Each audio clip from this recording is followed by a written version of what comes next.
Yo mga idolo! Welcome back sa ating channel.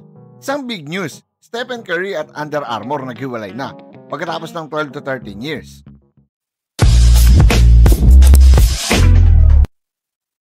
Ngayong araw, may matchup tayo sa East and West crossover.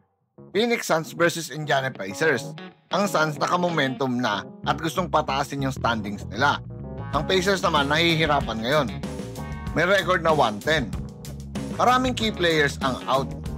Kaya tara, simulan na natin. Tip-off pa lang, Phoenix mabilis na nag-start strong. Dillon Brooks pumapasok sa loob at magandang trends with friendly bounce. Suns bench energized. Mainit sa first half si Brooks. Indiana, kahit maraming injured, go pa rin. Andrew Nembhard ginagawa yung tempo pero nahuhuli sa transition defense. Sa dulo ng quarter, Suns nanguna ng mahigit kumulang 8 points. Ang momentum nasa Phoenix side. Ngayon, nakita natin yung depth ng Suns. Bench players pumapasok at agad nakakabakit. Indiana naman nagtitiis pero tumatagal lang ang runs nila. Missing yung star power at rhythm. Siakam, pinipilit buhatin ng Pacers kaso walang katulong. Sobrang init ni Brooks ngayon sa matchup na to at syempre malakas din mangasar. Bago matapos ang first half, Booker humabol pa ng contested 3. Basket! Ang Phoenix Suns ngayon ay may 7-5 record at interesadong pataasin pa. Halftime, Phoenix Suns lead by 18 points pero hindi pa safe. Pacers may chance para rin bumungad. Third quarter, nag-adjust si Pacers at medyo bumagal yung pace para pigilan yung run ng Suns. Pero Phoenix, gamit yung 3-point shooting at fast break, nadadagdagan yung advantage. Players like Dillon Brooks big time ngayon. Indiana naghahanap ng spark pero maraming turnovers at na-exploit yung mismatches nila sa defense. Pumasok ang final minute ng quarter. Suns ahead by 22 points. Pressure na to para sa Pacers. Crunch time na.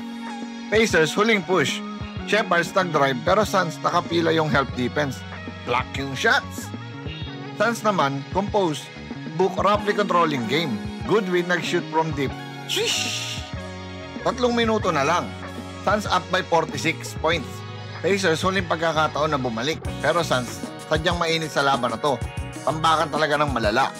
Kahit anong gawin ng Pacers, one-sided talaga tong game na to para sa Phoenix Suns. Final buzzer, Suns win by 35 points. Tambak malala ang Pacers. Solid performance para kay Brooks.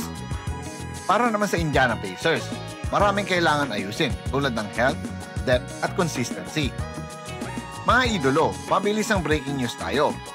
After 13 years, Steph Curry and Under Armour have officially parted ways. Malaking shake-up ito sa sneaker world.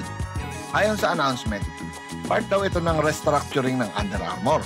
Si Curry, na naging malaking bahagi ng company for years, magiging free agent sa sapatos. Magkakabalikan kaya si Curry at Nike? Si Stephen Curry naman, very grateful pa rin. Sabi niya, Under Armour believe in me early. Pero panahon na raw para sa new chapter. Ibig sabihin, mas may control na siya ngayon sa sarili niyang brand at future partnership. Isang era ang natapos, pero bagong era rin ang bubuksan para kay Steph. For fans, exciting ito. Bagong shoes, bagong brand identity, at bagong business moves for one of the biggest stars sa NBA. At ayun mga idolo, tapos na naman ang isang intense na bakbakan sa NBA.